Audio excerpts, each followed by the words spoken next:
sign this, Mom, and all your worries will be over. We'll take care of everything." My son Mark slid the paper across my own kitchen table, the one Arthur and I had eaten at for 40 years. My own son, my flesh and blood, sat there next to a doctor I'd never seen before, holding legal papers to have me committed. They thought I was just a senile, grieving old woman. They thought they had me cornered. Mark tapped the pen on the line. "Mom, it's time." I looked down at the deed to my house, the house Arthur and I built from nothing, and then I looked up at them, and I smiled. "I don't think so." But that explosion was just the final crack in a foundation that had been crumbling for years. To understand how we reached that breaking point, we need to go back 3 weeks. To the worst day of my life. The day we buried my husband. The day we buried my husband was the coldest day I've ever lived through. And in Maine, that's saying something. It wasn't just the wind, slicing in off the North Atlantic, smelling of salt and ice. It was a coldness in my bones, a hollowness. Arthur was gone. 70 years old, a retired fisherman, the man who had been my anchor for 45 years, and he was gone. Slipped on the main stairs, they said. A tragic, stupid accident. I stood there at the cemetery, clutching a single white rose. The pastor was saying words, but they were just noise, like seagulls crying in the distance. My gaze was fixed on my sons. Mark, my oldest, stood tall in a wool coat that probably cost more than our first car. He looked perfect. His face was set in a mask of professional sadness, like a man at an important business meeting that had run too long. He glanced at his watch. Ethan, 2 years younger, just stared at his shoes. He'd always been a follower, and today he was following Mark's lead, standing as still and silent as a statue, as if showing any real emotion was improper. Then, the finality of it. The sound of the winch as the casket began to lower. My heart seized. "No, Arthur. Don't leave me." And in that exact moment, my phone vibrated in my coat pocket. I almost ignored it. Who would text me now? But it was a lifeline, a distraction from the unbearable. I fumbled for it with my numb, gloved hands. An unknown number. I opened the message. The letters were blurry through my tears. "I'm alive. That's not him in the box." The world stopped. The wind, the pastor, the quiet sobbing of our neighbor, everything just ceased. I read the words again. "I'm alive. That's not him in the box." It was a mistake. A cruel, sick joke, someone's idea of a prank, but a jolt, like lightning, shot through my grief. I looked up, at the casket, nearly hidden in the earth, and then at my sons. Mark's jaw was tight. Ethan was wiping his nose, but his eyes were dry. A sick, cold dread, entirely different from my grief, began to creep into my veins. The drive back to the house was a blur. Neighbors had already filled our 150-year-old sea captain's house, the one we'd bought as a wreck and slowly brought back to life. The kitchen counters were loaded with foil-wrapped casserole dishes and plates of store-bought cookies. The classic American comfort of tuna noodle and baked ziti. But it didn't feel like comfort. It felt like an invasion. I just wanted to go upstairs, to my bedroom, and close the door. But I was the widow. I had to stand by the door, accept the hugs, and listen to people tell me, he's in a better place. Mark's wife, Chloe, drifted by. She was from Boston, a real estate broker, and she looked at our home like it was a fixer-upper she was about to list. She was wearing thin-soled, expensive heels that clicked loudly on the wide plank pine floors Arthur and I had sanded and refinished by hand. As she passed the living room, I heard her whisper to Mark, who was already on his phone by the window.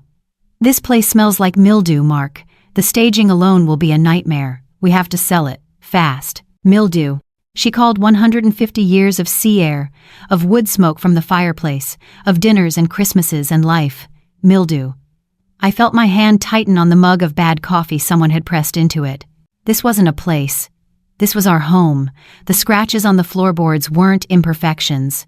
They were the map of our lives, where Mark had pushed his toy truck, where the Christmas tree had stood for 40 years, where Arthur and I had danced in the kitchen to an old vinyl record. This house was our legacy, and she called it mildew. Slowly, the neighbors trickled out, offering last-minute, "Let me know if you need anythings." Finally, the front door closed. The house was quiet. Too quiet. It was just me, Mark, Ethan, and Chloe. I went to the sink to rinse my mug, my back to them. I heard the snick of 2 latches. I turned around. Mark had placed his leather briefcase on the dining room table, Arthur's table. He was opening it. "Mom," he said, his voice all business. "We know you're tired, but there's some things we need to get started on." He pulled out a thick stack of papers and a sleek silver pen. He fanned them out slightly. "This one just lets us talk to the bank. This one is for the insurance. This one starts the probate process. If you could just sign here, here, and here, it'll make everything so much smoother." I stared at the papers. My husband had been in the ground for less than 3 hours. My head was still spinning from that impossible, terrifying text message, "I'm alive." And my son wasn't asking me how I was feeling. He wasn't sharing a memory. He was pushing legal documents at me. "Mark," I said, my voice barely a whisper. I can't. Not today." Chloe stepped forward, placing a perfectly manicured hand on Mark's shoulder. "Eleanor, it's just a formality. It's better to get this stuff out of the way, so you can grieve properly." Grieve properly, as if it were a task on a checklist. Mark slid one sheet of paper closer to me, separating it from the pack. "This one is the most important. It just consolidates the estate management, makes it easier for Ethan and me to handle. Well, everything. For you." He tapped the line at the bottom. "We just need your signature to get started." I looked at the dense block of text. Power of attorney, fiduciary, executor. The words swam. And that text message was burning a hole in my mind. That's not him in the box. My hand, which had been trembling all day, suddenly felt perfectly still. I met my son's eyes. His gaze was steady, patient, like he was dealing with a difficult client. I'm too tired," I said. I let my voice waver, let the exhaustion and grief I truly felt show. "I can't even read this right now. Tomorrow. Or later." Mark's jaw tightened. It was a tiny movement, almost invisible, a flash of pure, cold annoyance. He hid it instantly, replacing it with a mask of concern. "Of course, Mom. You're right," he said, stacking the papers neatly. "Just don't wait too long. These things have deadlines. We're only trying to help you." He snapped his briefcase shut. The sound echoed in the quiet room. "We'll come by tomorrow," he said. "Get some rest." They left. I heard their expensive car crunch on the gravel driveway.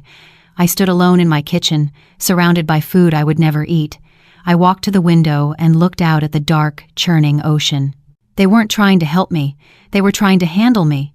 I pulled out my phone and read the message one more time. "I'm alive. That's not him in the box." My husband was gone. But my sons. My sons felt like strangers.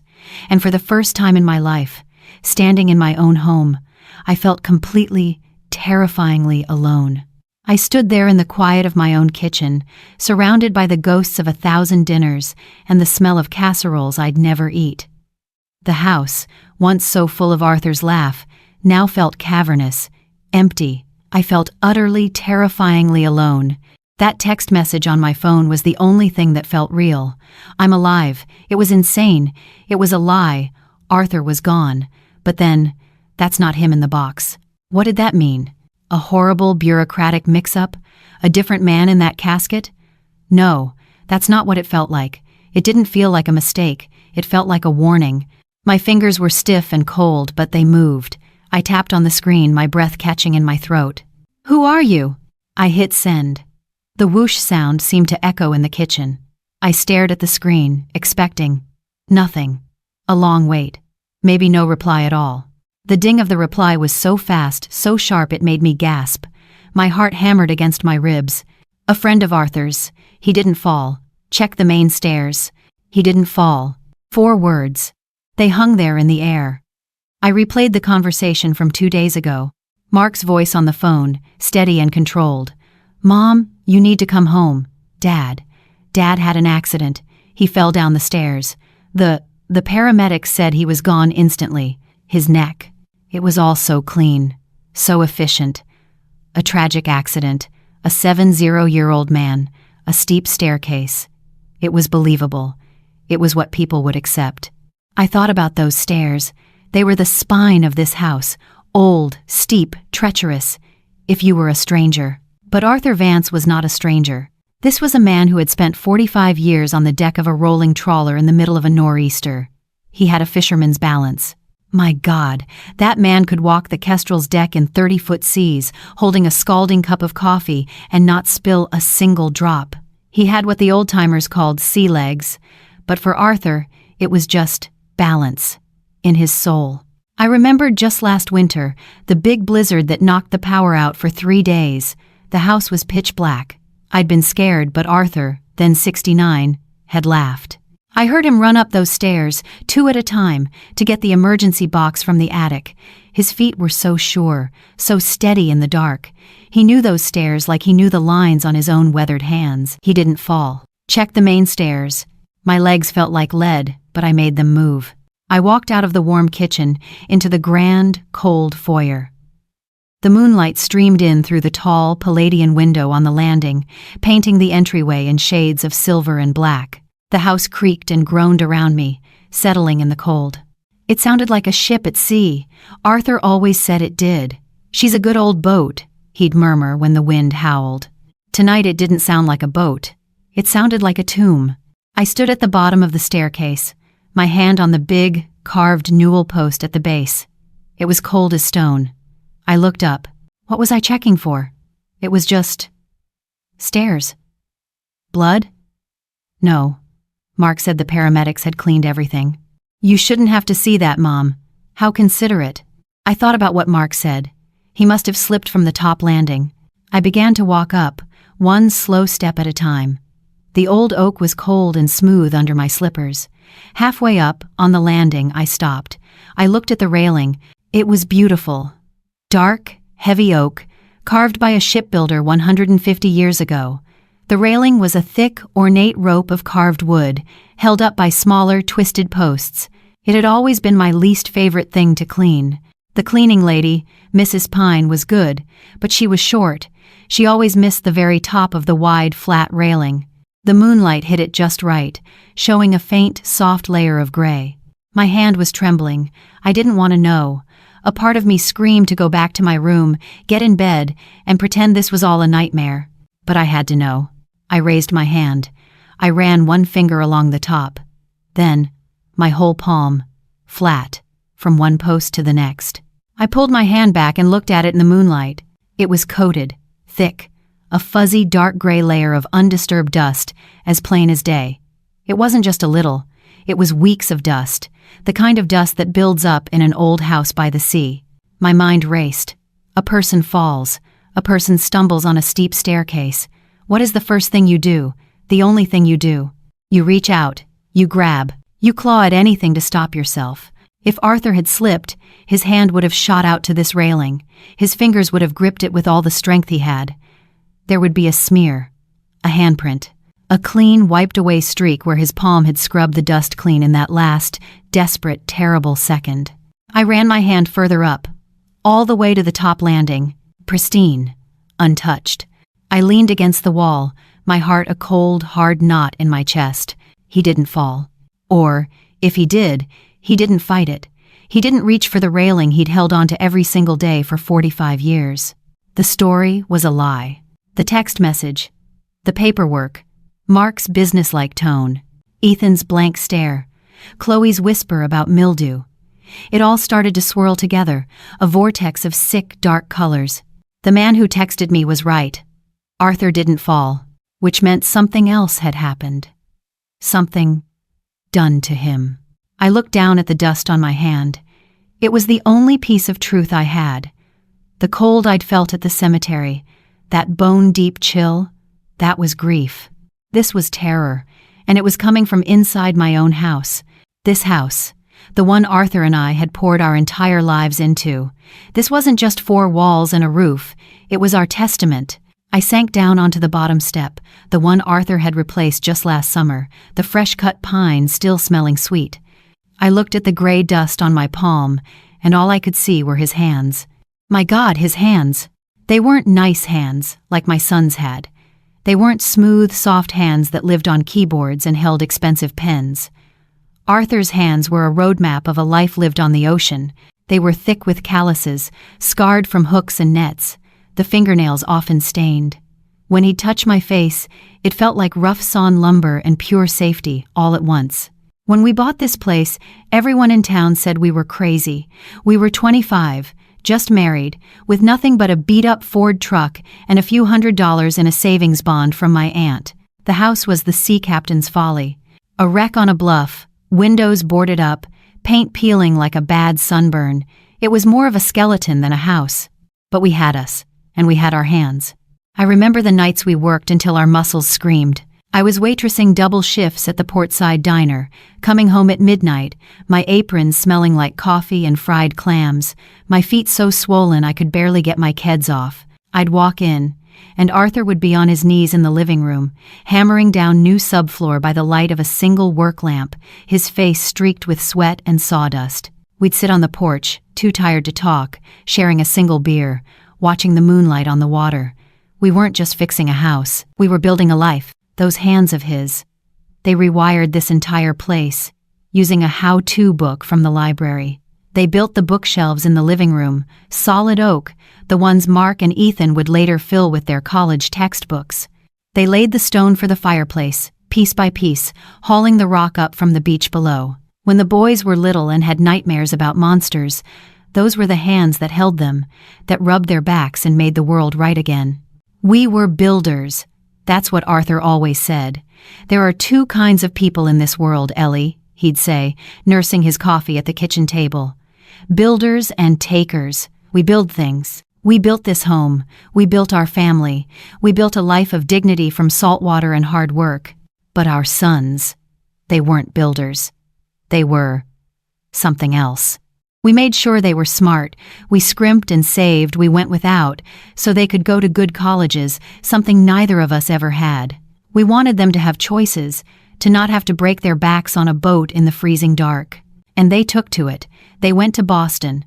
Mark got into finance, and Ethan, always following, got into real estate. They came back for holidays dressed in crisp shirts and tailored suits, smelling of expensive cologne. I remember when Mark came home for his first Thanksgiving from college. He brought a friend, a boy from a wealthy Beacon Hill family. Arthur had just come in from a 3-day trip. He was exhausted, smelled of fish and diesel, but his smile was a mile wide. He held out his hand to shake the boys. "Arthur Vance," he said, his voice booming, and I saw it. The flicker in Mark's eyes. He flinched. Just a tiny, embarrassed tightening of his face, a wince. He quickly jumped in. "This is my dad, he's in the fishing industry. Not he's a fisherman, not he's the captain of his own boat, not this is the man who is paying for your education. The fishing industry." Like it was something to be sanitized, packaged, and hidden away. Ethan saw it too, and like he always did, Ethan learned from Mark. They stopped bringing friends home. They'd talk about their portfolios and developments. And their father, the man who paid for it all, would just nod, his hands resting on the table, the hands they were suddenly so ashamed of. They were ashamed of this house, the mildew and the old-fashioned kitchen. They were ashamed of their dirty job. They were ashamed of the calluses. They didn't see a legacy. They saw a rundown asset. They didn't see a father. They saw an obstacle. They weren't builders. They were liquidators, here to sell off the parts of a life they never understood and had grown to despise. I looked at the dust on my own, soft, clean hand. This dust was the truth. This dust was what they'd missed. They thought their father was just a simple, uneducated fisherman.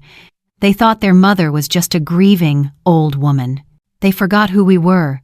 They forgot we were the ones who built this house from nothing. And they were about to find out what happens when you try to tear a builder's house down. But as I stood in my kitchen, watching the cold, gray morning light creep across the floor, that determination felt brittle. It was one thing to feel brave in the dark. It was another to face the day. I hadn't slept. I'd spent the night in Arthur's big, worn-out leather recliner, the one that still held the faint smell of him salt, engine oil, and Old Spice. I just stared at the dust on my hand until the sun came up. My sons had said they'd be back. I had no plan. I had no proof. All I had was a single cryptic text message and a handful of dust. Around 10 o'clock, their car crunched on the gravel driveway. That sound. It used to mean my boys were home for Christmas. Now it sounded like an invasion. I stood at the kitchen window, my coffee mug held tight in both hands, and watched them get out. But they weren't alone.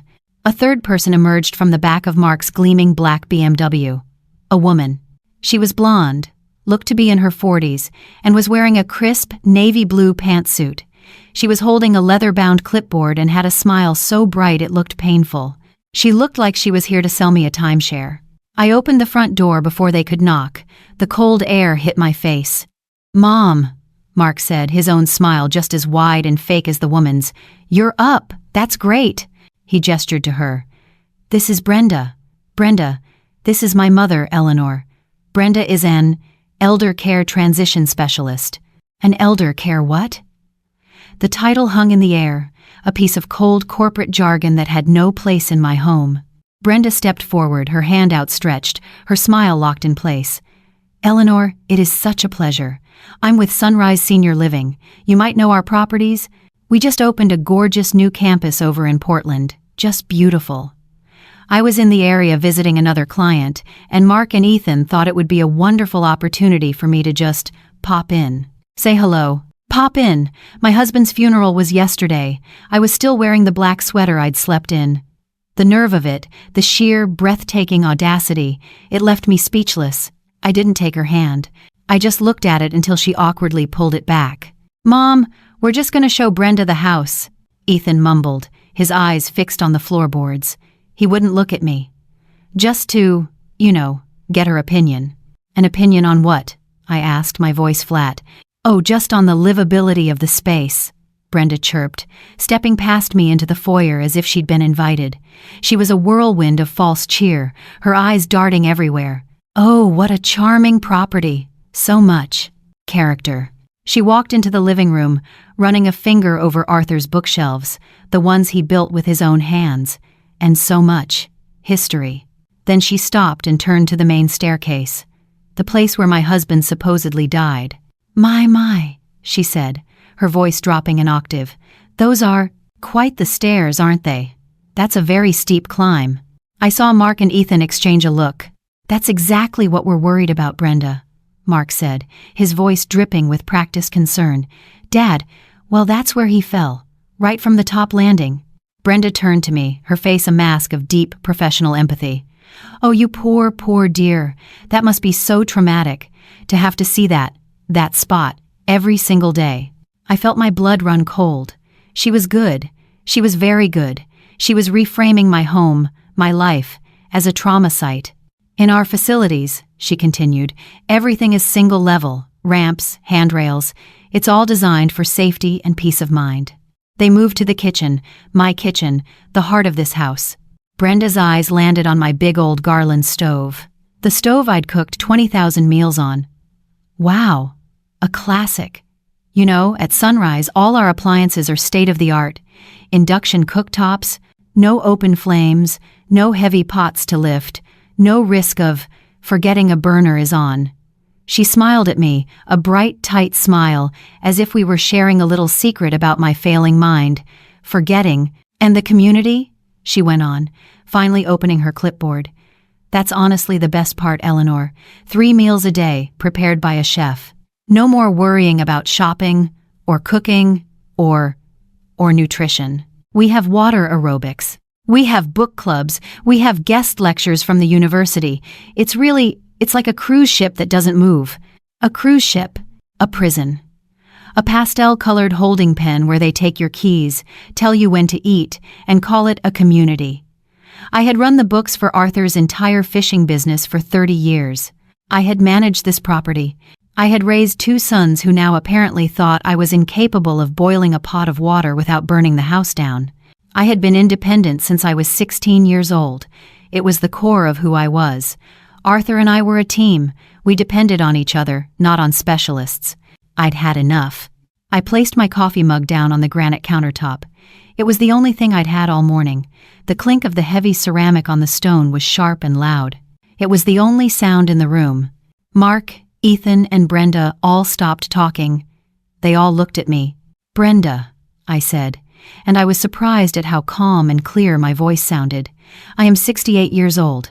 My husband's funeral was yesterday. I am grieving. I am not transitioning. Brenda's smile didn't flicker, but her eyes went cold for just a second. She'd heard this before. Of course, dear. It's a big step, a big change. We're not talking about tomorrow. We're just planting a seed. Planning for the future. Helping you explore your options. I've seen my options, I said, and I choose this one. My home. Mark stepped in, placing a hand on Brenda's arm. Thank you so much for your time, Brenda. That was very illuminating. We'll be in touch. He walked her to the door, his voice dropping to a low whisper I couldn't catch. He closed the door and came back, his face a perfect mask of a loving, concerned son. Ethan, true to form, was still standing by the refrigerator, looking like he was about to be physically sick. Mom, Mark said, his voice soft and full of that fake pity. I know that was a lot. I'm sorry. We're worried, that's all. You're here all alone in this big old house. It's not safe. He walked over and stood near the foyer, gesturing toward the stairs. Those stairs, that old wiring. What if something happened to you? What if you fell too? Who would even know? I looked him dead in the eye. What if you fell too? It wasn't concern. It wasn't a question. It was a threat. He was showing me his hand. He was telling me, in his own slick, corporate way, what would happen if I didn't cooperate. I just stared at him. I gave him nothing. I let him see the grieving widow he wanted to see. I'm fine, Mark, I said, my voice quiet. I'm just tired. He sighed, a long, deep, theatrical sigh, the sigh of a good son burdened with a stubborn, difficult parent. Okay, Mom. Okay. We'll talk about it later. Just think about it. Please. It's for your own safety. He and Ethan left. I watched the BMW crunch back down the gravel drive. They weren't just trying to sell my house. They were trying to erase me. They wanted to pack me away in a box, just like they'd packed their father away, so they could get their hands on this bluff. My fear was changing. It was turning into something else, something hard and cold and sharp. It was rage. But rage, I was quickly learning, is a cold, focusing energy. It's not a hot, sloppy fire. It's a shard of ice. It clears your head. My fear was gone, and that rage was looking for a direction. It needed a target. I was sitting in Arthur's recliner, watching the waves crash, when the phone in my pocket buzzed again. My hand was steady when I picked it up, the same unknown number. The truth is in his office. He changed the lock. The words hit me like a physical blow. Arthur's office. It was hardly an office. It was a tiny room, more of a converted pantry, just off the kitchen.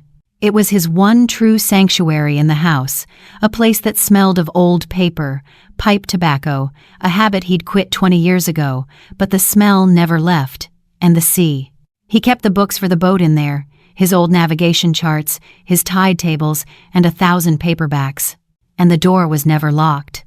It had an old-fashioned brass knob with a skeleton keyhole, but the key had been lost sometime in the 1,980 seconds. It was the one door in the house that was always open. He changed the lock. I stood up. I walked out of the living room, through the kitchen, and stood in front of that small, familiar door. My blood turned to ice. The old, worn brass knob was gone. In its place was a sleek, black digital keypad, the kind you see on condos in Boston or at fancy office buildings. It had a cold, blue light that glowed faintly. It was an alien object. It was their technology. It was as out of place in this house as Chloe's stiletto heels on the old pine floors. I stared at it. How? When? Arthur wouldn't even use the self-checkout at the grocery store. He hated all that button pushing. He would never have put this thing on his door, which meant they did, after he died, or maybe just before. I reached out a trembling finger and touched the smooth, cold screen. The numbers lit up. Enter PIN. I had no idea. I tried his birthday. Invalid. I tried our anniversary. Invalid. I tried Mark's birthday. Ethan's. Invalid. Invalid. I was standing there, my hand still on the keypad, my mind racing, when I heard it, the crunch of gravel in the driveway. Again, my heart leaped into my throat. They were back. Had they seen me on a camera? Was this keypad hooked up to their phones? I stepped back, my skin clammy, feeling trapped. The back door opened, and Mark's voice called out, "Mom, we're back. We brought you some." He stopped.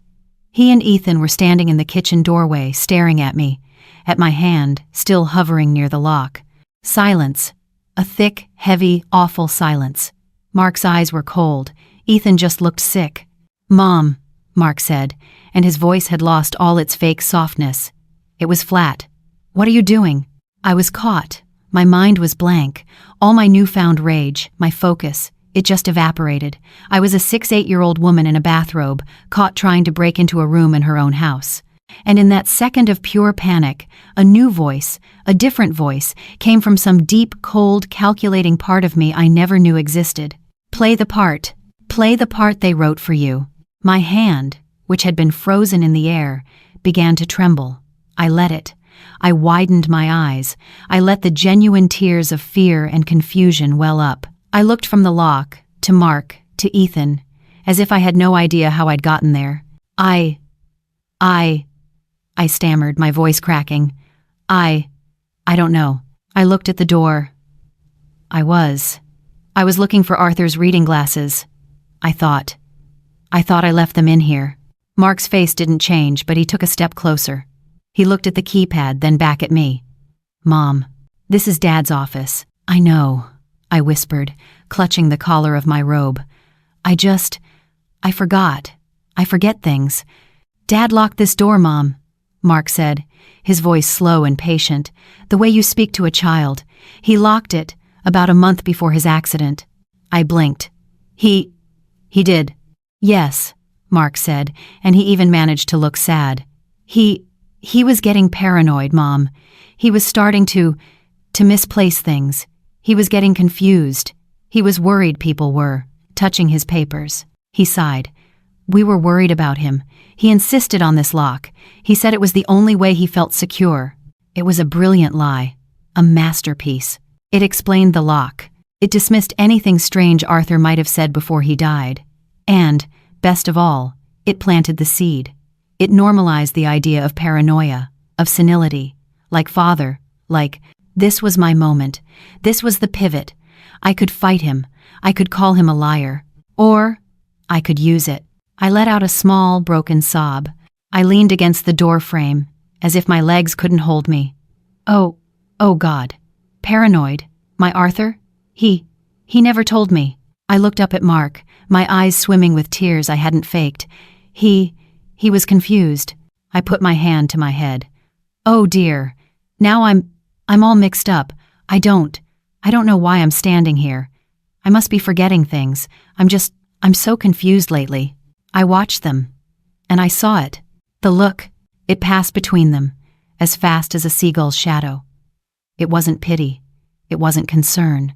It was a tiny, shared glance of victory. "She's losing it. This is perfect. She's crumbling." Ethan, who had been silent, finally spoke, his voice thick with a fake, gentle kindness. "It's okay, Mom. You've been through a lot. Why don't you go lie down? We'll clean up those casseroles in the kitchen. Don't you worry about a thing." Mark nodded, his face a perfect picture of a dutiful, loving son. "Ethan's right.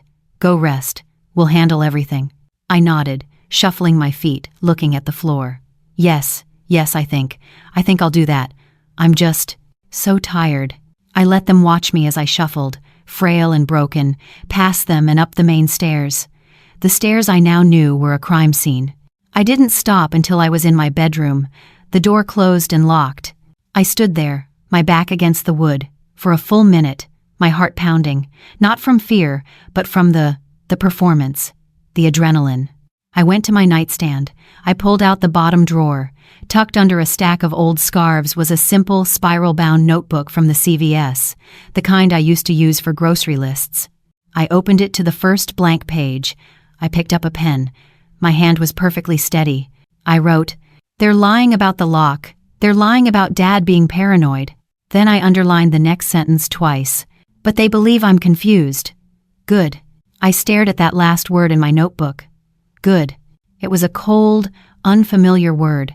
There was nothing good about my husband being dead, nothing good about my sons being monsters. But in this new, upside-down world, Good meant having a weapon, and they had just handed me one. They thought I was a fragile old woman, slipping into dementia. They thought I was a prop to be managed. Fine. I would be the most confused, most fragile, most harmless old woman they had ever seen. I sat in my room for hours, listening to them downstairs. I heard them opening cabinets, the clinking of bottles. They were cleaning, going through Arthur's things. I heard Mark on the phone, his voice low and professional. Yes, we're handling the estate, just waiting on a few final signatures. Absolutely. The timeline is still viable. The timeline.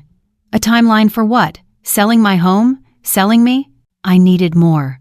I had a strategy, but I had no information. I was locked out of the one place that mattered. I looked at my phone, at that one, single thread of contact with the outside world. I texted the unknown number. I need to know who you are, please.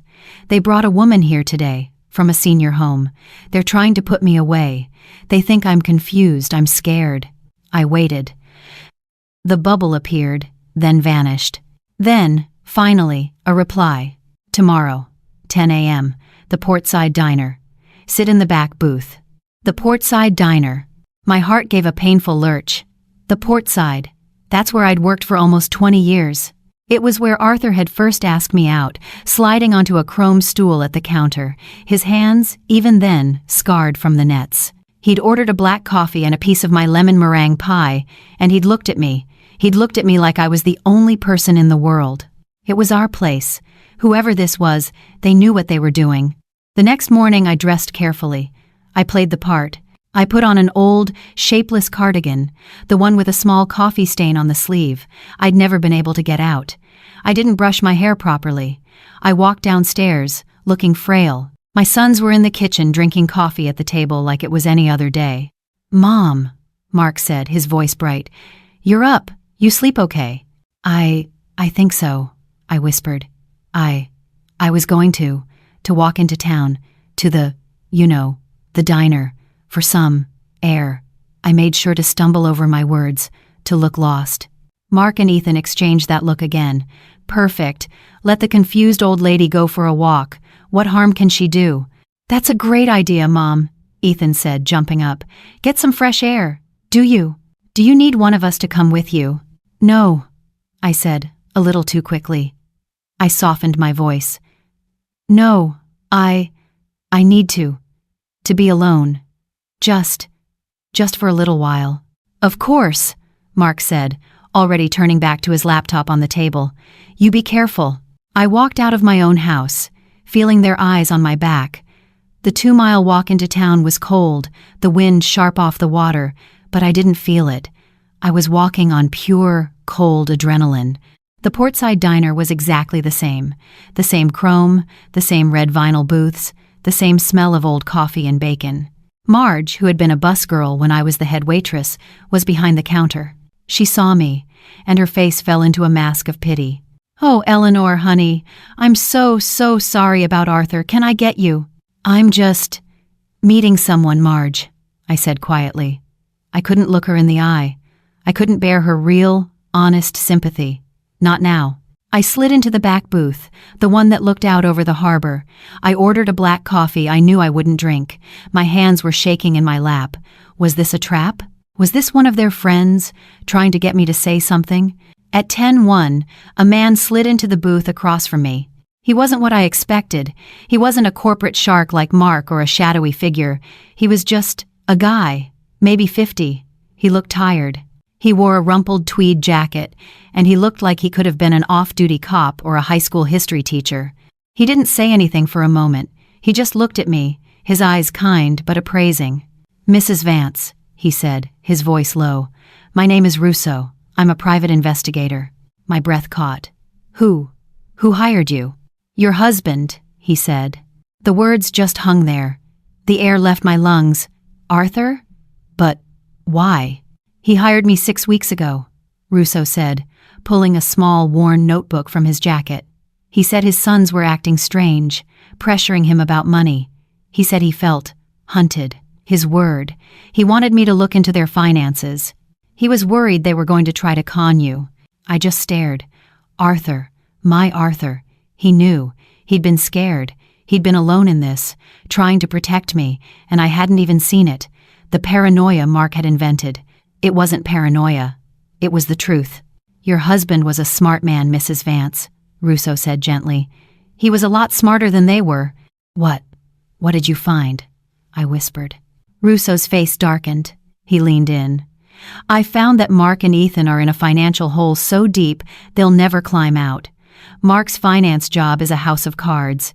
He's being investigated for embezzlement. Ethan's real estate deals are all funded by illegal interest bridge loans. They're ruined. They owe millions. Millions. But that's not the worst of it, Russo said. He looked down at his coffee cup. The night your husband died, I was watching the house. I had a long-range microphone. I couldn't get a warrant to put anything inside, but I was listening. What happened? He didn't fall, Mrs. Vance. I nodded, my eyes stinging. The dust, I whispered. He didn't touch the railing.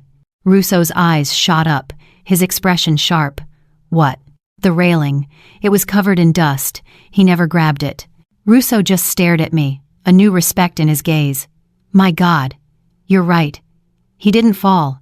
He was dead before he hit the stairs. They had a fight. A terrible one. I couldn't make out all the words, but it was about money, about signing papers. He refused.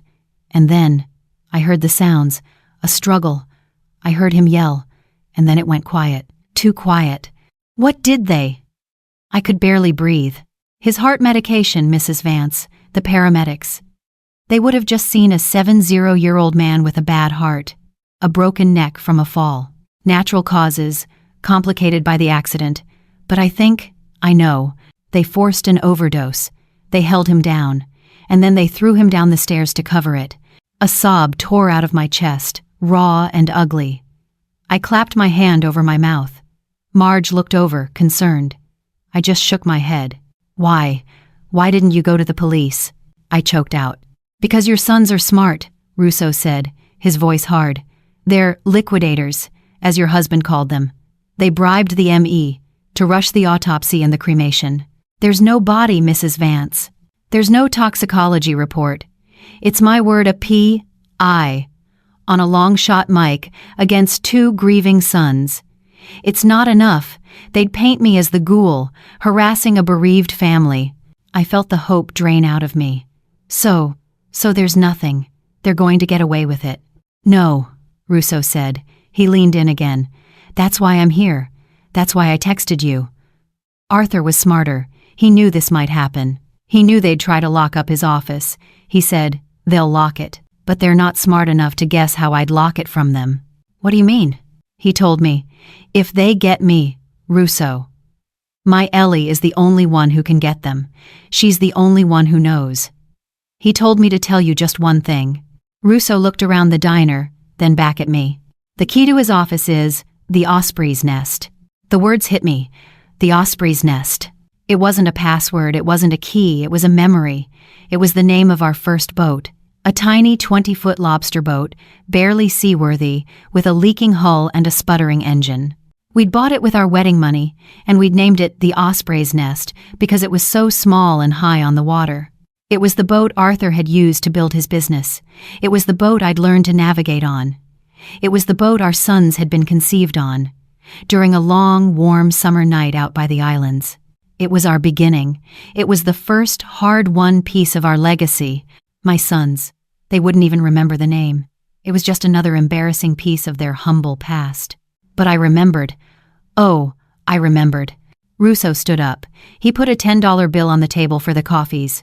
Your husband was a good man, Mrs. Vance. He loved you very much. He walked out of the diner. I sat there, alone in the booth, the smell of coffee and bacon thick in the air. The place where my life with Arthur had begun. My tears were gone. My fear was gone. My husband had left me a key, and now I was going to unlock the door. I walked out of that diner. I left the $10 bill on the table. Marge called out, "You take care now, Ellie," but I didn't turn around. I was no longer Ellie. I wasn't the grieving widow. I was a woman with a key. My husband had left me a key, and I was going to use it. The 2-mile walk home was different. The wind didn't feel cold anymore. It felt sharp. It felt like it was honing me, carving away the soft, frightened parts and leaving only the hard granite underneath. The osprey's nest.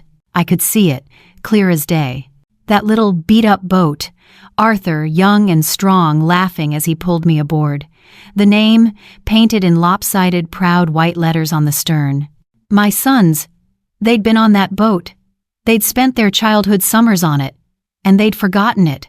They'd buried it, along with every other memory that didn't fit their new, shiny, important lives. They thought it was worthless, just like they thought this house was worthless, just like they thought we were worthless. The arrogance, the sheer, blinding arrogance. They thought they were so much smarter than the simple fisherman's wife.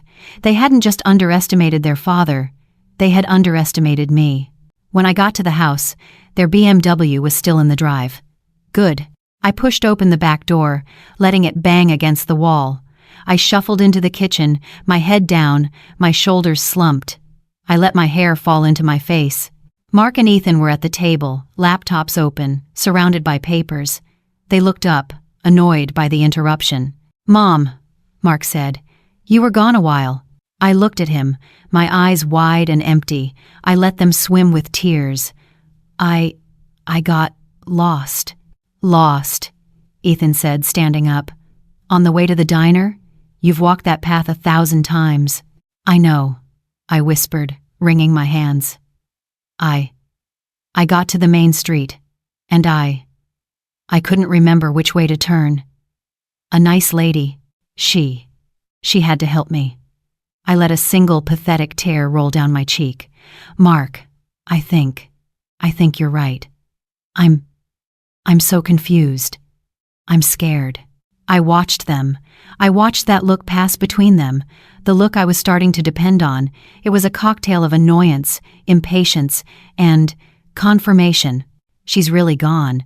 This is going to be even easier than we thought. "Oh, Mom," Mark said, his voice like poison syrup. "It's okay. It's just the stress." He stood up and, for the first time in what felt like years, he put an arm around me. It felt like a snake. "You're exhausted. Why don't you go upstairs? Go lie down. Take a nice long nap. We'll be down here. Working. We'll be quiet as mice." "A nap," I repeated, letting my head loll. "Yes, I'm so very tired." I let him guide me to the main stairs. The stairs. I put my hand on the railing, the dusty, clean railing, to steady myself, and I looked up at him. You'll be here." "We'll be here, Mom. We're taking care of everything." I shuffled up the stairs, one slow, painful step at a time, performing my weakness for them. I went into my room. I closed the door, and I waited. I waited for 10 minutes, 10 minutes that felt like 10 years. I heard their voices, low and serious, from the kitchen, the click-clack of their keyboards. They were back to work. I took off my shoes.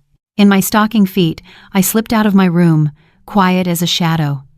I crept down the hallway, avoiding the one board I knew had always creaked. I got to the top of the main staircase. I looked down. I could see them, heads bent together at the kitchen table, liquidating their father's life. I walked down the back stairs, the narrow servant's staircase that led to the pantry, right next to his office. I stood in front of that cold, black keypad. My heart was a stone. My hands were perfectly, terrifyingly steady. The osprey's nest. It wasn't a word. It was a number.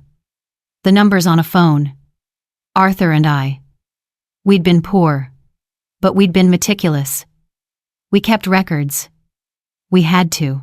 And the registration number on that first boat, the one painted on the hull, I had typed it into our ledgers 100 times. OSPREY.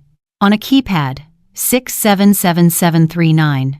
My finger hovered over the 6. Was I wrong? What if it was a trick? What if it was our anniversary? What if it set off an alarm? He knew you'd know. I pressed the 6. The pad beeped. 7. Beep. 7. Beep. 7. Beep. 3. Beep. 9. Beep. There was a heavy mechanical thunk. A click. The small blue light turned green. I grabbed the new, cold handle and pushed. The door swung open. The air from the room rushed out to meet me, cold and still. It smelled of him, old paper, pipe tobacco, and the sea. They hadn't cleaned in here. They hadn't dared. I stepped inside and closed the door behind me, the lock clicking softly shut. I was safe. I was in his tomb, and it was all laid out for me. His old dinosaur of a desktop computer was on. The screen glowed.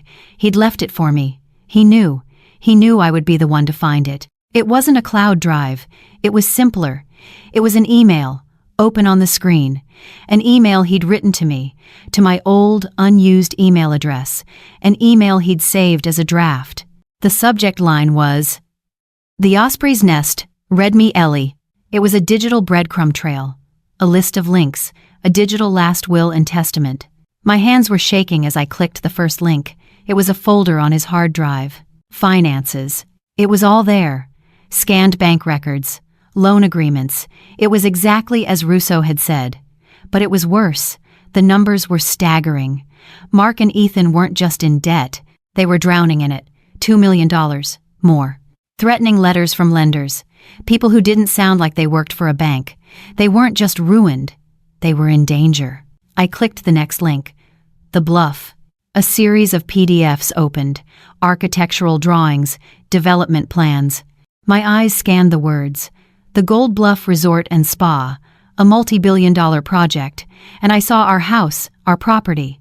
It was a big blank space in the middle of their drawings, labeled Phase 1, the clubhouse. They weren't just trying to sell our house.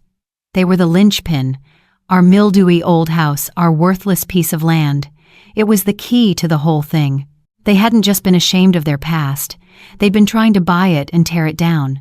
I clicked the next link, POA, a scanned document, a power of attorney, giving Mark and Ethan full control over Arthur's estate. And at the bottom, Arthur's signature. Except it wasn't. I'd seen his signature every day for 45 years. This was close. This was a good forgery. But it was wrong. The A was too neat. The V too sharp. It was a fake. The same document they'd been trying to get me to sign. I felt sick. I backed away from the desk. But there was one last link. One last attachment. It wasn't a document. It was a screen recording. A video file. Arthur must have. How? Then I saw it, on his desk. A small, new webcam, pointed not at his face, but at his phone, which was propped up on a stand. He'd been recording his own text messages. My God, Arthur, you magnificent, clever man. I double-clicked. The video file opened. It showed his phone screen. It was a text chain between him, Mark, and Ethan. I read, Dad, Arthur, we are not selling the house. This resort is a poison pill. It's not our legacy. Mark, legacy doesn't pay the bills, Dad. This is a billion-dollar deal. You are being stubborn. Dad, my answer is final. I'm not liquidating our life so you can play God with a bunch of golf courses. Ethan, please, Dad, just listen to him. We're in trouble. Dad, I'm not signing. The screen was still for a long time. Then a new text came in. But it wasn't on this chain.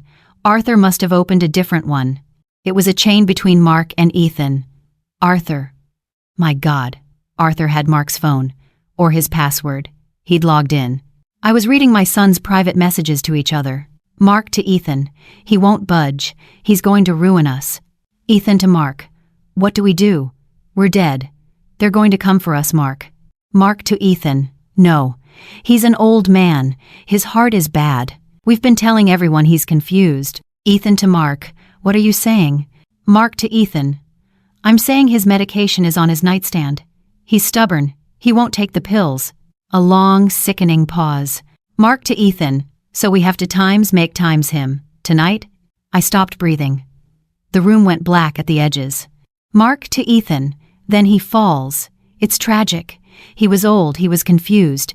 We're the grieving sons. And we're free. I fell back into Arthur's chair, my hand over my mouth, a silent scream trapped in my throat. This wasn't just a plan. This was a confession. This was the murder weapon.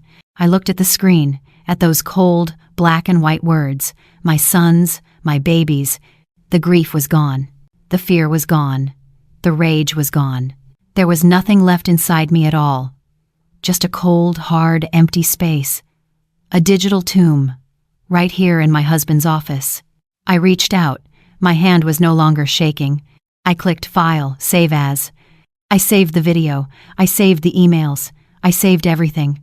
I put it on a small red USB drive from Arthur's desk drawer, a little drive he used to use for his boat's navigation charts. I slipped the drive into my pocket. I stood up.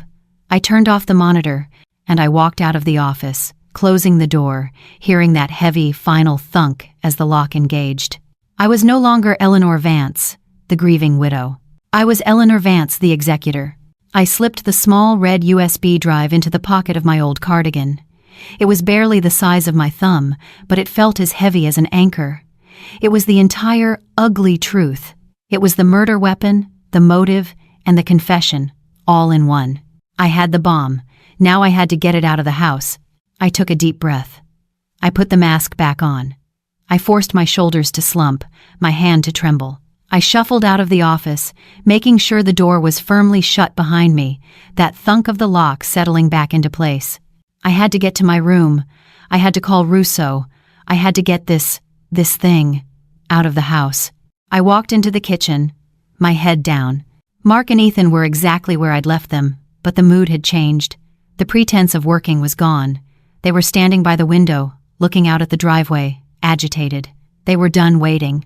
"Mom," Mark said, and his voice was sharp, all the fake syrup gone. He'd been looking at his watch. "You were upstairs for a long time. Did you get lost again?"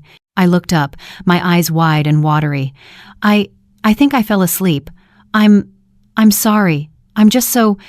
"It's fine," he snapped. "It's actually good you're down. We have some people here to see you. They're here to help." My blood ran cold. People. As if on cue, the doorbell rang. My heart seized. This wasn't Russo.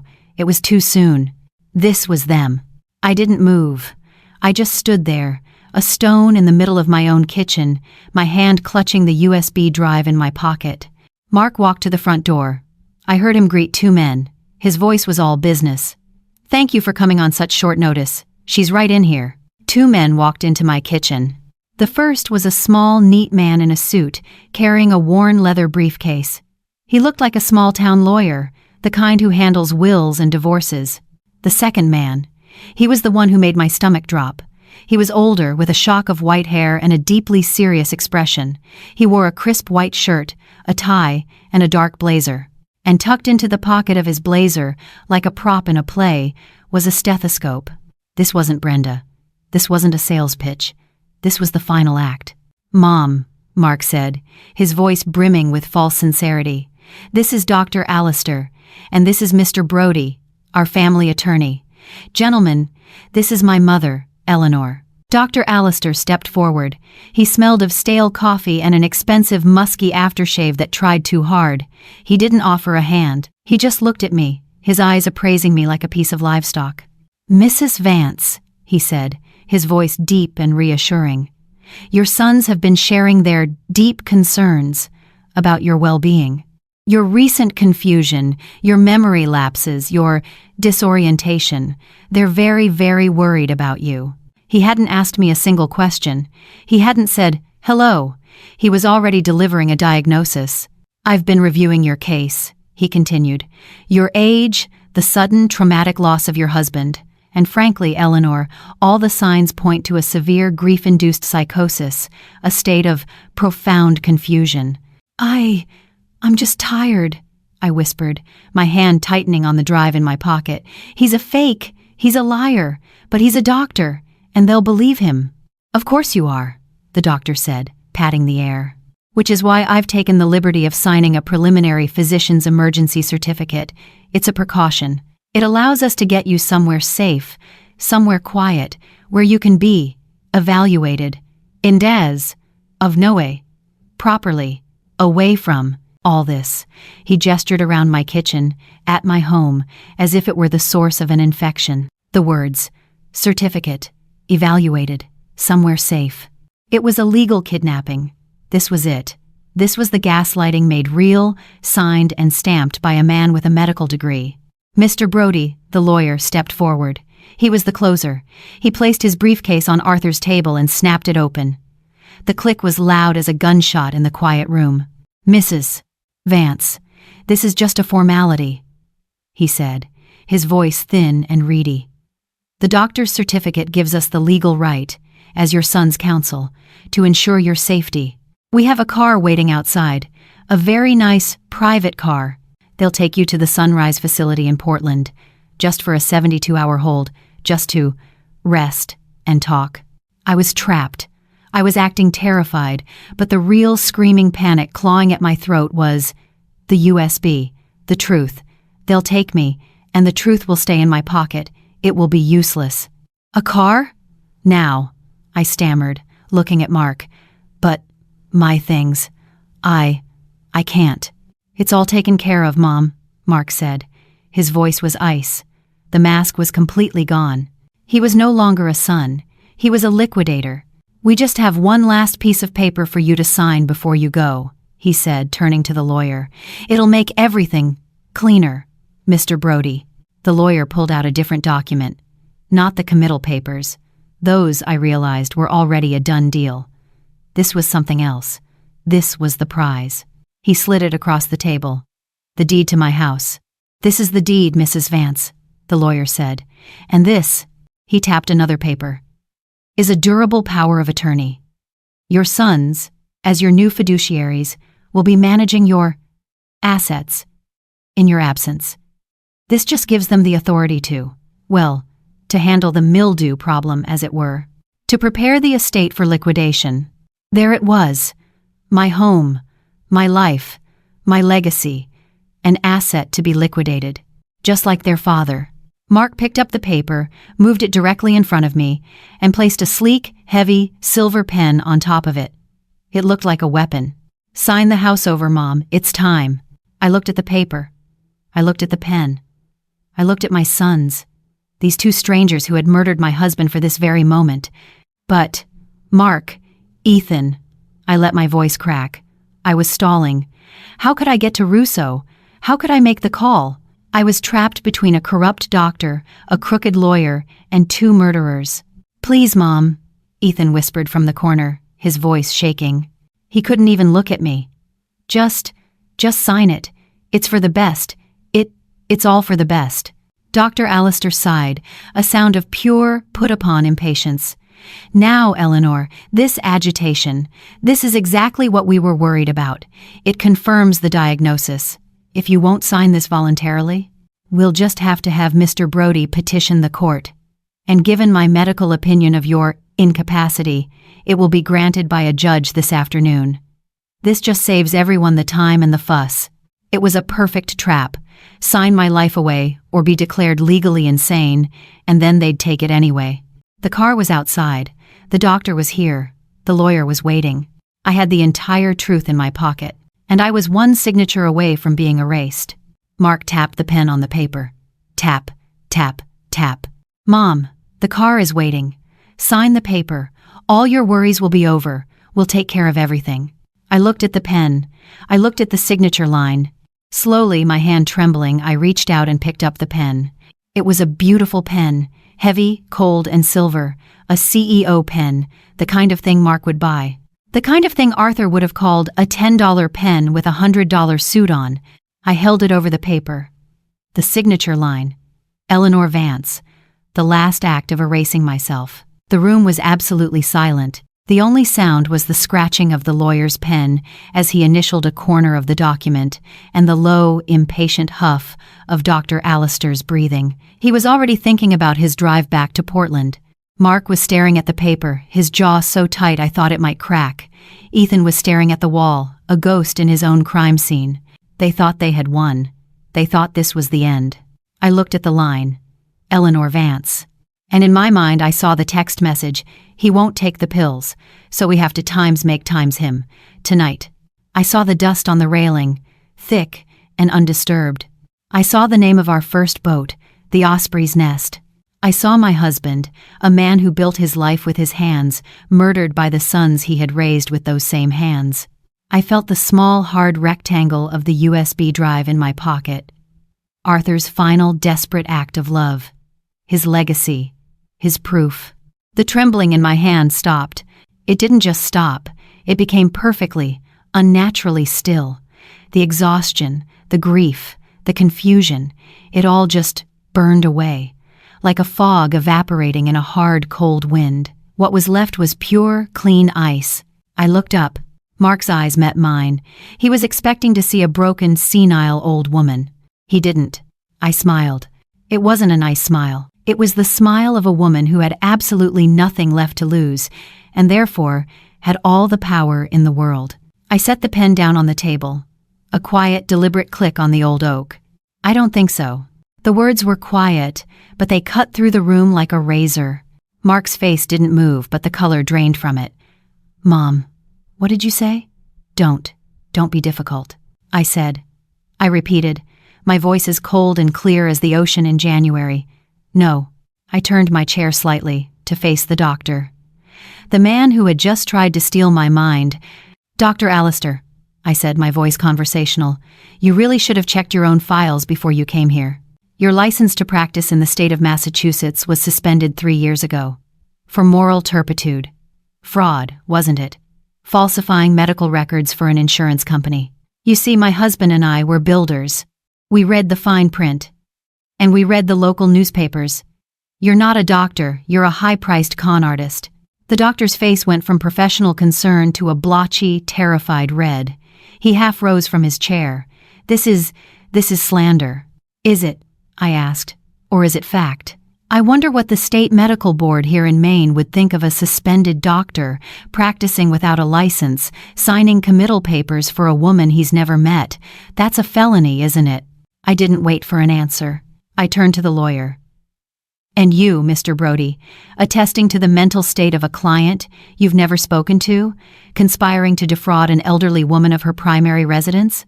I'm pretty sure that's not just disbarment. That's conspiracy. That's a felony, too." Mr. Brody began frantically stuffing papers back into his briefcase. I was retained by Mr. Vance. I had no knowledge." "You had knowledge," I snapped. "You just didn't care." And then I turned to my sons. To Mark. To Ethan. They were staring at me, their faces a mask of pure, uncomprehending horror. The confused old woman was gone. Their mother was gone. In her place was a woman they had never met. "You two," I said, and my voice finally broke, just for a second, on the pure, agonizing pain of it. "You were my life, my greatest joy, and you became my deepest, most profound shame." "Mom, what are you?" Ethan stammered, his eyes wide with panic. "You thought he was stupid," I said, my voice rising. "You thought he was just an old fisherman, a builder with dirty hands who was in your way. You, with your portfolios and your developments, you. Liquidators. You thought you were so much smarter." I stood up. My legs were steady. I was the tallest person in the room. "My husband was a builder," I said, my voice ringing with a strength I didn't know I possessed. "He built a life. He built this home. And in his final weeks, when he knew his own sons were hunting him, he built a case." Mark's eyes darted to the door. "You're insane. You are senile. Am I?" I reached into my pocket. My hand closed around the small red USB drive. "He knew you'd change the lock. He knew you'd lie about him being paranoid. But he left me a key. The Osprey's Nest. A name you'd long forgotten, a boat you were ashamed of, and on his computer, he left me everything." I pulled the drive out and held it up. It glinted in the light. "He recorded his own phone, Mark. He got into your text messages. The ones you sent to Ethan. The ones where you said he wouldn't take his pills. The ones where you said, 'So we have to make him, tonight.'" Ethan let out a sound, a high, terrible wail, like a dying animal. "No, no, no." "And then he falls," I continued, quoting their own words. "It's tragic. He was old. He was confused. We're the grieving sons, and we're free." "Give me that," Mark roared. It wasn't a lunge. It was an explosion. All the pretense, all the suits, and the corporate jargon, it all vanished. He was a cornered animal. He leaped across the table, scattering the papers, his hand clawing, not at me, but at the drive. He was too late. The front door of the house crashed open. It didn't just open. It splintered, kicked in off its hinges. "Police, don't move!" Hands in the air. The kitchen was instantly filled with blue uniforms, with guns drawn. 2 officers grabbed Mark mid-lunge, slamming him down onto the table. "Hands! Show me your hands!" Ethan just collapsed. He folded onto the floor, his hands over his head, sobbing hysterically. The doctor and the lawyer stood frozen, their hands raised high, their faces gray with terror. And in the middle of the chaos, a man in a rumpled tweed jacket walked in, his face grim. "Mr. Russo." He looked at me, then at the officers. "That's them," he said. "Mark and Ethan Vance. Arrest them for the murder of their father. The doctor and the lawyer are accomplices to conspiracy and fraud." As they pulled Mark's hands behind his back, the silver-plated pen rolled off the table and clattered to the floor. Mark's head was pinned to the table, his cheek pressed against the wood Arthur and I had refinished. He twisted, his face purple with rage, and his eyes met mine. "You!" he screamed, his voice cracking. "You old!" One of the officers cuffed him. The click of the metal was the loudest, most beautiful sound I had ever heard. "Take them out," Russo said. They were dragged out, past the neighbors who were already gathering on the lawn, drawn by the sirens. Dragged out of the house they had tried to steal, out of the life they had tried to erase. I stood there, in the wreckage of my kitchen, my hand still holding the small red drive. I was alone. I was safe. And for the first time in a month, I finally let myself cry. Those tears, they weren't just for Arthur. They were for everything. For the babies I'd nursed at my breast, for the little boys who'd held my hand while crossing the street, and for the cold, empty-eyed monsters they'd become. It was a storm of grief, 45 years in the making. It wasn't a cry of sadness. It was a scouring, a fire that burned away the last 40 years of my life, leaving only the bedrock. When it was over, I was still standing. I was still in my house, but I was empty, hollowed out, like a seashell scoured by sand and tide. Mr. Russo had been standing quietly by the ruined front door, his back to me, giving me the dignity of my grief. The police officers, their work done, were moving with a quiet, respectful efficiency. He finally turned, his face etched with a deep, weary sadness. "Mrs. Vance," he said, his voice so gentle. "Eleanor, it's over. But there's one more thing. We need you to come down to the station. We have to. We have to take your formal statement. My statement. The final chapter." The police station was a different world. It was all gray paint, buzzing fluorescent lights, and the smell of burnt coffee and disinfectant. It was a place with no history, no mildew, no character. It was a box for liquidators. I sat for 3 hours in a small, windowless room. I told them everything. I started with the funeral, the text message, the coldness of my sons. I told them about the dust on the railing. I told them about the elder care specialist. I told them about the keypad and the lie about Arthur's paranoia. I told them about the osprey's nest. And then I handed Mr. Russo the small red USB drive. "This," I said, my voice raw, "is how they killed him. It's all there." Russo took it from my hand like it was a holy relic. He and a detective plugged it into a laptop. I sat there, watching their faces as they watched the screen recording. I watched their expressions harden, their professional calm turn into a quiet, cold fury. When the text messages from Mark to Ethan appeared, the one saying we have to make times him, the detective just shook his head and let out a long, slow breath. "I've been a cop for 30 years, he said, not looking at me, his eyes glued to the screen. "I've seen some bad things. But this, to your own father. For a house. Not just a house," I whispered, "for a view." When my statement was finally done, I felt 100 years old. My bones ached. I had nothing left. Russo walked me out of the interview room, his hand on my elbow. "You did good, Eleanor. You did. You did what you had to do." Arthur, he'd be so damn proud. He was walking me toward the exit, toward the first breath of clean, cold, free air. We passed down a long gray hallway, and through the small, square, wire mesh window of an interrogation room door, I saw her, Chloe. She wasn't the slick, confident woman from the funeral. She wasn't the woman in the $1,000 suit who'd looked at my life's work and called it mildew. That woman was gone. This person was small. She was huddled in a hard, plastic chair, her arms wrapped around herself. Her perfect blonde hair was a wreck, falling in strings around her face. Her expensive silk blouse was rumpled and streaked with tears and makeup. She was talking. No, babbling. Her voice was high and thin, cracking with panic. She was talking to a female detective who was sitting across from her, a notepad in her hand, her expression bored. "I didn't know!" Chloe shrieked, the sound muffled through the glass. "I swear to God I didn't know they were going to. Not that. You have to believe me." He wasn't supposed to get hurt. The detective just deadpanned. "He wasn't hurt, Mrs. Vance. He was murdered." "But it was the debt," Chloe wailed, rocking back and forth. "You don't understand, Mark. He wasn't the man He told me he was. The firm, the investments. It was all a house of cards. We were ruined. They were going to take everything. The condo, the cars, everything." She looked up, her face a grotesque mask of tears and terror. That house, that stupid, old, falling-apart house, it was the only way out. The view, my God, that view. It was worth.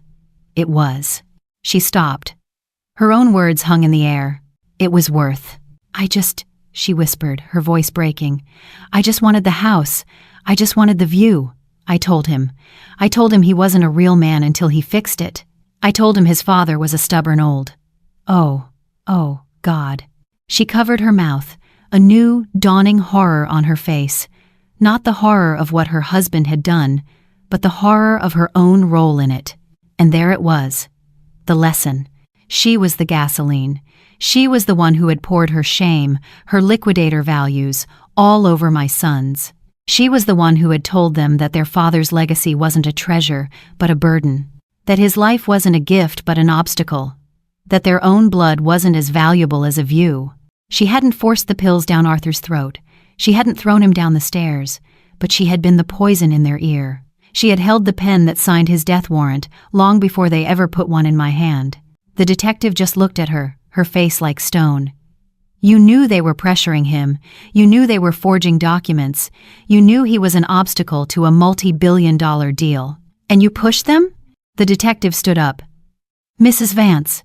Chloe, you have the right to remain silent. I strongly suggest you use it. You are being charged as an accessory to murder in the first degree and conspiracy to commit fraud." The last thing I saw, as Russo gently pulled me away from the window, was Chloe's face as the word accessory hit her. It was a mask of pure, uncomprehending collapse. The price of her view had just come due. I didn't feel pity. I didn't feel anger. I didn't feel anything at all. I just turned, and I walked away. I walked out of the police station, out into the cold, bright afternoon sun, and I took my first real breath. It was the first breath of a new life. The old one, the one where I was Eleanor Vance, wife and mother, was over. It had been murdered, right alongside my husband.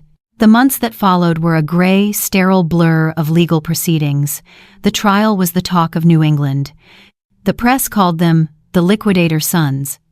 I sat in the front row, a black granite statue in a sensible black dress. I didn't have to say a word. I just had to exist. Arthur did all the talking. When the prosecutor played the screen recording for the jury, the silence in that courtroom was heavier than a granite slab. I watched the jury's faces as they read the texts. "He won't take the pills, so we have to make times him. Tonight," I watched my sons. Mark, hollow-eyed, his expensive suit now looking like a cheap costume, stared at the wall. Ethan. He just wept. He hadn't stopped weeping for months. They weren't builders or liquidators anymore. They were just ended. The verdict was a formality. Guilty. Murder in the first degree. Life without the possibility of parole. The Gold Bluff Resort and Spa, that billion-dollar dream, built on a foundation of my husband's blood and my son's rotting souls, collapsed. The developers, the investors, the corrupt doctors and lawyers, they all scattered like sand fleas. And I was left, alone, in the big 150-year-old sea captain's house on the bluff. For a week, I just existed. I'd stand in the kitchen, right on the spot where Mark had demanded I sign my life away. I'd look at the staircase, now scrubbed clean by a crime scene team, but I could still see the dust on the railing. The whole house felt wrong.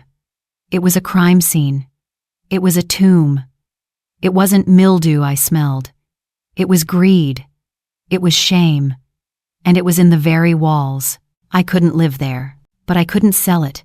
I could not allow a single clubhouse or infinity pool to be built on the land Arthur and I had bled for. His legacy wasn't a view. His legacy was the work. It was the land. It was the value of a life built with your own hands. That was a year ago. Today I'm standing on that very same bluff. The air is warm. It's a perfect Maine summer day. But the house is gone. I sold it. I sold the house and all 50 acres of the bluff.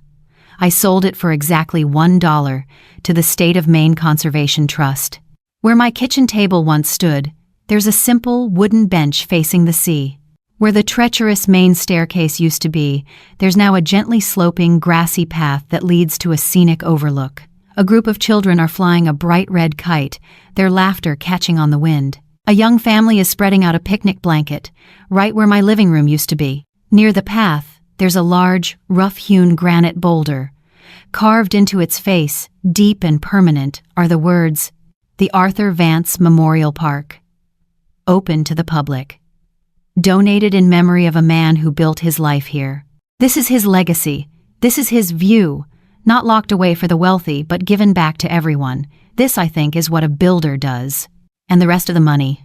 The savings, the sale of Arthur's boat, all the assets my sons had tried to liquidate. I used it to build something of my own. It's called the Vance Foundation for Elder Justice. We're a small, noisy nonprofit.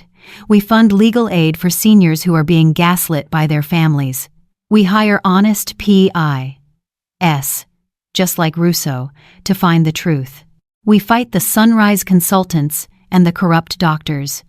We are a voice for the mothers and fathers who are being told they're confused and paranoid by children who just want the house. My sons tried to tear down their father's house, but in the end, his legacy is stronger than their greed. They tried to build a resort for the few. We built a park for everyone. They tried to erase us. But now, Arthur's name is carved in stone, for all the world to see, overlooking the ocean he loved. He won. The builder always wins. He won. The builder always wins. My sons tried to liquidate a legacy, but they only succeeded in liquidating themselves. They are a memory. A sad, tragic story of what happens when greed eats a person's soul from the inside out. I don't visit them. I don't read their letters. My sons, the boys I raised, they died long before their father did. The men in that prison are strangers to me. I, on the other hand, I'm still here. I'm 69 years old, and for the first time in my life, I am entirely, completely, and unapologetically my own. I live in a small, bright apartment in town, just a few blocks from the Portside Diner. I can smell the salt in the air every morning. I'm on the board of the foundation, and my days are full. I'm not a grieving widow. I'm not a confused old woman. I'm Eleanor Vance, and I have work to do. Sometimes, in the evenings, I walk up to the park. I sit on the bench where my kitchen used to be. I watch the families, the young couples, the old-timers, all of them sharing our view. Arthur and I, we were a team. We were builders. He built the house, and in the end, I had to build his justice. They tried to steal our house. They tried to steal my mind. But they forgot what we were made of. They forgot that you can't liquidate a foundation. You can't just manage a person's soul. This story is a powerful reminder that true strength isn't about the money you have, but the values you defend. That the life you build with your own hands, with love and with honor, is a fortress that greed can never, ever conquer. So, let me ask you, if the world tried to tell you that you were weak, that you were confused, that you were finished, would you have the courage to show them you were just getting started? If this story resonated with you, we would be honored to hear your thoughts in the comments below. Thank you so much for listening, and please don't forget to like and subscribe for more stories about finding strength in the hardest of times.